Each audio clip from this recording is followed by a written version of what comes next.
What's going on, everyone? How to build generational wealth and what three assets that I believe are actual generational wealth assets. There's some people believe businesses are generational wealth. I don't believe so, and I'll give you my reason in a little bit. What is generational wealth? Generational wealth, also called family wealth or multi-generational wealth or legacy wealth, is wealth that is passed down from one generation to another. But what three assets and how to build generational wealth? Like and subscribe to my video and comment down below if you want to see more videos like this. If not, hey, put some hate comments. I don't really care. Click the thumbs up. Let's get into this video. And my favorite one is number one is real estate. Paid off real estate. Because then it's 100% profit besides the taxes and insurance. So you be making extra money with no issues. The ability to leverage good debt from your real estate investment and take annual returns, build additional revenue stream, and set you and your family up for consistent cash flow in the future. And that is an increase in value of assets that it pays itself off over time. And this is the one thing everybody who does generational wealth building should have is at least houses in their portfolio, commercial buildings, or even real estate, because at the end of the day they still have the property, and if it's 100% paid off, then it's pure profit that they're receiving every month that can go into a trust or however else you want to do it. Now, when I talk about house and real estate, it is really talking about renting out to long term. I don't really talk about short term. I don't really talk about this the hotel business, but actual houses and commercial buildings, because over time the value does go up, and if you have it 100% paid off, you will get easy income for your family for generations to come. Number two is the financial wealth. Money saving and investing in stocks and dividends. That's something that can carry on for generation. The only issue is when we come into the stock issue. The money and savings normally will be burned through unless you have a large amount, but that can carry on for generation and generation. As long as you have it, it does lose value over time and it is easier to spend. That's why it's number two. But if we're talking about the investment and the money wise, if you have $50 million in cash or $1 million in cash, you can carry that on and purchase assets to help earn more money. So that's why I say you need to have some cash in the bank and in your savings, because that's very easy to carry on the assets from generation to generation.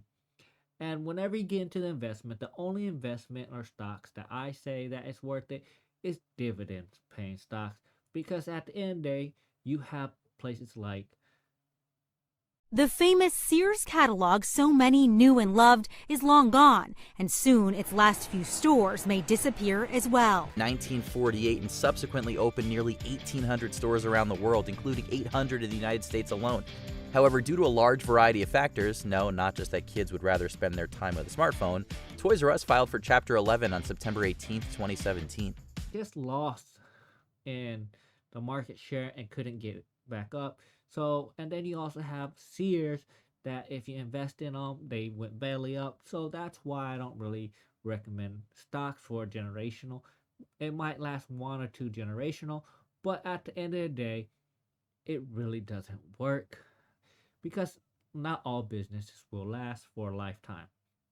Now, the third thing that I say with generational wealth is precious metal, gems, collectible, and art. Now, this one is third because its value is based on the beholder. Unless it's precious metal that is by the weight, that value usually beats inflation. And gems, it's same thing. The value normally goes up. So that's a great investment. Now, I don't say jewelry, because jewelry is based off taste, but the metal and the gems will keep going up in value. And that's the same thing with most collectibles, and it depends on what the collector is doing. So those are the value of assets. Now we're going to talk about art, but art is still one of those things that if you can afford it and you can hold on it and have a safe place for it, yes, the value normally goes up and you can get a good outcome. And that's the three assets that will help you build generational wealth. Now, let's talk about how to set up generational wealth, the 5 steps to do it. Now, you might not like these steps because I believe step 1 is to pay off all your debt.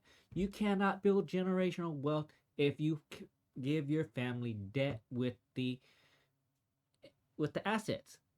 The reason why is you might be good at balancing the portfolio with the assets and debts, but your third generation, fourth generation, fifth generation will not be that financial literate. You can try to have it that way, but at the end of the day, you might not be around to help figure everything out. And the second generation will have you around to help you. The first generation will also. So if you don't pay off your debts before you pass on these assets, it will most likely be lost because, let's be honest, people suck with money, and when they grow up rich, they normally don't know the value of money. So it's best to have everything paid off, to pay them a certain percentage or asset so they can keep making money. Step 2, buy a house. An inherit house or proceed to sell to the property will give a large amount of money. It'll give them rent money, lease money, and if they don't have to pay the mortgage and they rent it out, guess what? They got a portfolio already to build equity. Right now, I am trying to build up my house portfolio, but I'm trying to save up, pay them all off, because 4 houses is enough to have on a debt rotation. And once I get it paid off, my family will be well off, because then they have a fully paid off house. If they have 4 of them, if they rent out $2,000 a piece, guess what? That's $8,000 a month, and that's a pretty good income for doing nothing, just to hold on to the house and rent it out. And that's my idea, and it just multiplies as you get more houses and easier as you go along. But the hard part is just getting 1 or 2 paid off houses and let the investment snowball. And then once you get your house going and you got your investment for housing, guess what? Step 3, long-term investment. This is where you want 10 to 15% return. And this means you can invest $100,000 to $1.6 million in 2.8 years. Yes, you can do that in long-term investment if you invest in the stock market to get a 10 to 15% earning. I tell you, make sure it pays a dividend, or you have it in a account that's managed by a institution that is there to help your family, because at the end of the day, you can't trust family member to trade stocks and bonds because they might not do the research how you do it. Just like if Warren Buffett already put in his will that this is what they have to do with the money. Time span of 10 years. Well, I can tell you I haven't changed my will, and it directs that my widow would have 90% of the funds in index funds, and I think it's better advice than people are generally getting from people that are getting paid a lot to give other advice. You don't make a lot of money advising an S&P 500 index fund. I mean, how you can say the day of index funds is over? I mean, if you say the day of investing in America is over, I would disagree quite violently. And then is there something special about index funds being a terrible way to invest? I just don't think it's very hard to have evidence of that. I mean, if the index funds reflect the market,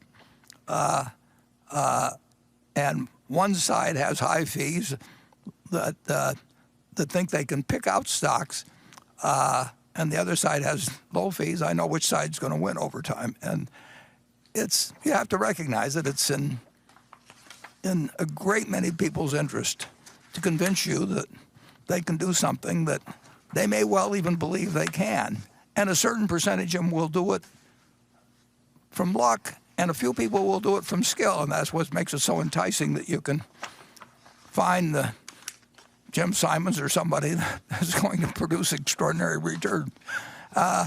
And Jim and his group have done it by brain power, but it's very unusual. And incidentally, they are going to charge you a lot of money, and they're going to actually maybe close up their fund if they do it, because they can't do it with really huge amounts of money compared to what how the record's been established in the past. So it's you just have to recognize you're dealing with an industry where it pays to be a great salesperson, and it pays even better if you're a great salesperson and you can actually produce something. But the money is in selling. There's a lot more money in selling than in managing, actually, if you look to the essence of investment management. Money and don't deter from it, because he even thinks that his family can't handle it. So guess what? If he thinks that, I think the same thing. You have to have clear instruction. Hey, invest this way and only in this type of stocks or mutual funds, and you should be fine, because over time that will gain money. Now, step 4, put an estate plan together.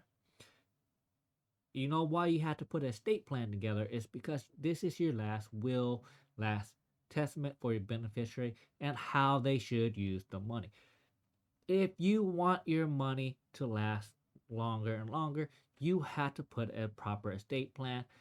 I already know my estate plan is to do everything debt free, do not borrow any more money. I already did all the risk, just capitalize on the gains. If what I left behind wasn't enough, that means y'all either overspending or I didn't do a good job. So at the end of the day, it's the estate plan to help them, not to pay for everything in their life. And this is where I sit down and talk to them, how they manage the money based off what I personally believe in. Now, this is where you make a clear plan in your estate plan. My clear plan was, hey, if you're going to buy another real estate property, it has to be 100% paid off, and you can use XYZ of excess money to live off of.